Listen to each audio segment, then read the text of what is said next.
en activo. Adicionalmente, sus actividades empresariales afectan sensiblemente su viabilidad financiera. Respecto de nuestra máxima casa de estudios, de igual forma anualmente prevalece un déficit presupuestal que le ha impedido atender sus obligaciones fiscales, observando adeudos con el ISSSTE por el orden de 1,643 millones de pesos, con el SAT de 100 millones de pesos. Es de destacar que este último llegó a rebasar los 1,000 millones de pesos al inicio de esta administración, pero con la instrucción del gobernador Alejandro Tello, anualmente les hemos apoyado, esperando que al concluir esta administración se encuentren al corriente en este rubro. En el mismo sentido, el COBAES presenta adeudos con el SAT por el no entero de retenciones de impuestos sobre la renta, cuyo monto alcanza los 143.6 millones de pesos.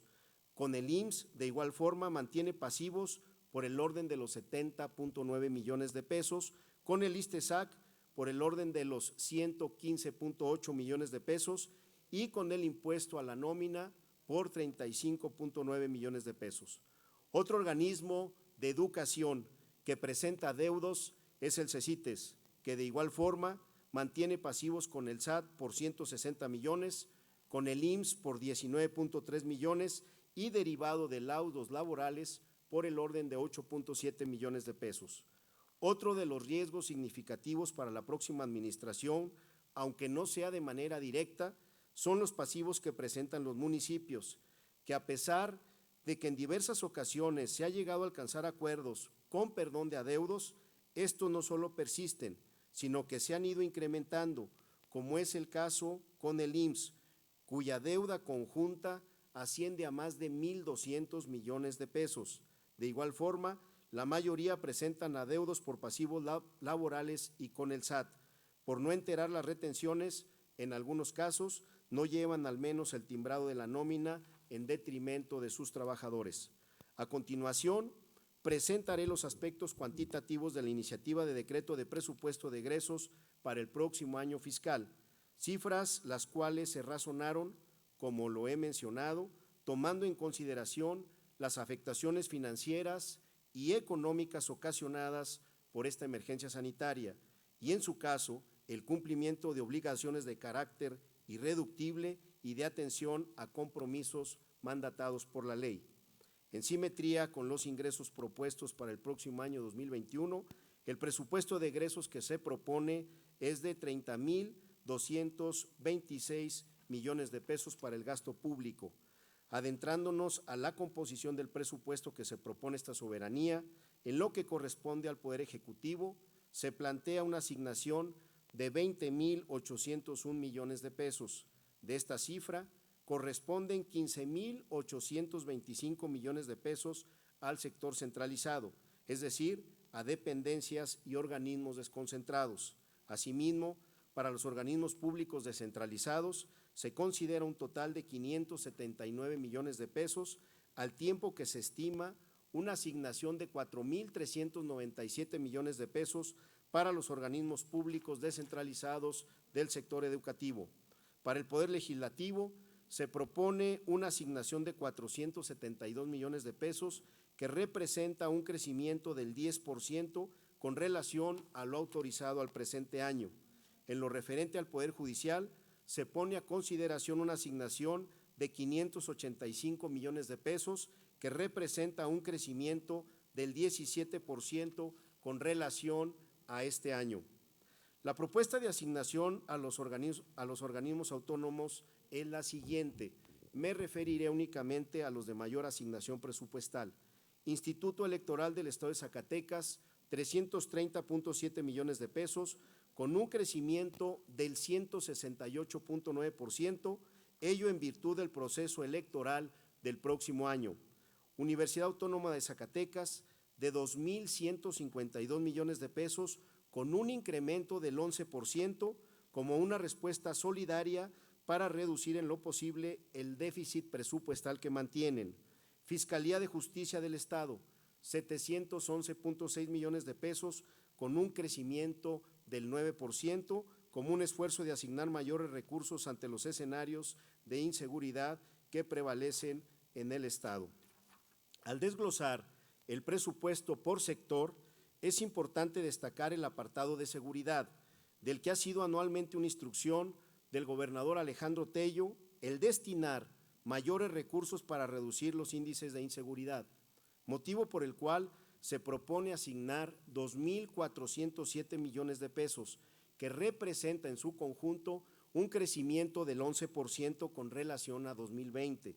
La composición de esa cifra es la siguiente: Secretaría de Seguridad Pública, 1.251 millones de pesos, Fiscalía de Justicia del Estado, 711 millones de pesos, Secretaría General de Gobierno, 393 millones de pesos, Instituto de la Defensoría Pública, 50 millones.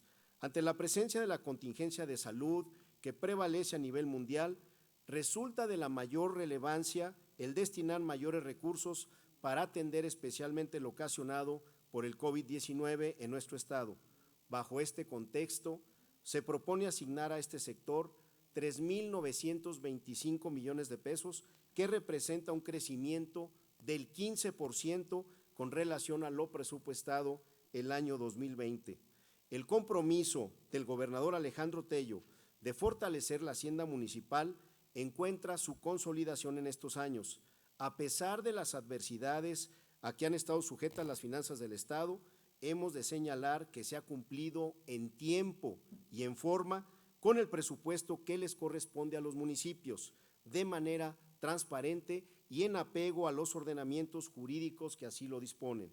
En este sentido, se propone una asignación a los municipios de 5.017 millones de pesos, que representa una disminución del 2.7%, cifra menor a lo que observará el Estado como resultado de la disminución de la recaudación federal participable. Esencialmente, la conformación de estas asignaciones presupuestales es la siguiente: participaciones, 2.977 millones de pesos, aportaciones federales, 2.039 millones de pesos. Otro de los compromisos sustantivos del gobierno de Alejandro Tello ha sido el atender las obligaciones financieras que nos fueron heredadas por la contratación de deuda pública de largo plazo, al tiempo de no incrementar la misma. Para fortalecer este deber con la población y que las administraciones siguientes encuentren mejores condiciones de operatividad y de margen presupuestal, se propone adicionalmente a las amortizaciones que se tiene obligado a realizar, con base en los contratos firmados con las instituciones financieras, destinar 300 millones de pesos al pago de estas obligaciones.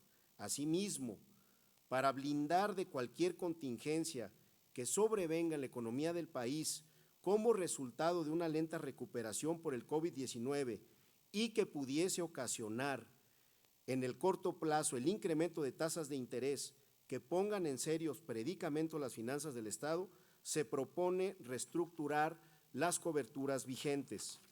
Tal como oportunamente se informó a esta soberanía, en el ejercicio 2017 se contrataron coberturas de las tasas de interés sobre los créditos contratados a largo plazo denominadas swaps, con el objeto de blindar al Estado ante la posible contingencia de incremento de tasas, lo que pudiese ocasionar un desequilibrio financiero como resultado de la fluctuación económica que ha prevalecido en el país. Sin embargo, al prevalecer una recesión de la economía como resultado de los estragos provocados nuevamente por la pandemia, lo que ha originado una disminución de las tasas de interés transitoria, al ubicarse actualmente la TIE en 4.25%, es por ello que existe un diferencial de 3 puntos con relación al promedio de coberturas contratadas. De ahí que resulte sustantivo que el Estado reduzca esta tasa asegurada para fortalecer el blindaje financiero en el corto y largo plazo y eliminar cualquier predicamento de las finanzas del Estado, motivo por el cual se propone reestructurar las coberturas vigentes. Este seguro financiero otorgará tranquilidad para el caso de presentarse cualquier eventualidad financiera proveniente de una fluctuación en los mercados de derivados. Es pues que se integra dentro de las iniciativas del paquete económico para el próximo año la solicitud de autorización por esta honorable legislatura para llevar a cabo la reestructura de las citadas coberturas y con ello se reduciría el costo financiero de la deuda pública del Estado. Señoras y señores diputados, nos encontramos en escenarios negativos, históricos para la economía y finanzas de nuestro país. La pandemia provocada por el nuevo coronavirus ha dejado en evidencia que las entidades federativas no contamos con los recursos suficientes para atender los requerimientos de salud, para proporcionar apoyos a sectores como el campo, comercio, servicios, entre otros, quienes han padecido estos daños y que les ha llevado incluso a cerrar establecimientos u operaciones, circunstancias que han desembocado en el desempleo e incremento de la inseguridad.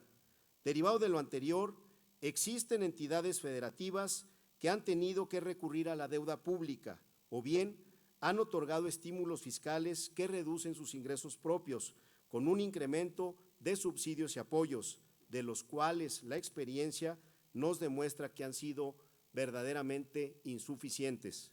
En este sentido, la administración del gobernador Alejandro Tello ha actuado con toda responsabilidad y sensibilidad al haber implementado diversas medidas que pudiesen mitigar esas adversidades, sin poner en riesgo la viabilidad financiera del Estado, más aún cuando nos encontramos en el cierre de administración y entramos en el último año de gobierno. Es claro que sin el apoyo del gobierno federal, las entidades federativas no podrán salir adelante. Empero, como lo expliqué al inicio, es necesaria una renovación del federalismo fiscal en nuestro país, en el que no solo dependamos de la federación, sino que contemos con herramientas de captación de recursos al tiempo que asumamos nuestra responsabilidad fiscal y presupuestal. Es evidente que los recursos que se proponen asignar en el presupuesto de egresos del próximo año serán insuficientes. Solo con el trabajo conjunto de los poderes ejecutivo y legislativo lograremos superar estos escenarios complicados nunca antes vistos en nuestro Estado, en el país y en el planeta. De ahí el compromiso histórico que tenemos las y los zacatecanos para demostrar que nuestro Estado está antes que todo y ante cualquier circunstancia podemos salir adelante, no obstante de las diferencias políticas e ideológicas. Zacatecas nos requiere y a Zacatecas le vamos a cumplir. Es cuanto, diputada presidenta, y quedo a sus órdenes para atender sus cuestionamientos. Muchas gracias. Gracias, señor secretario.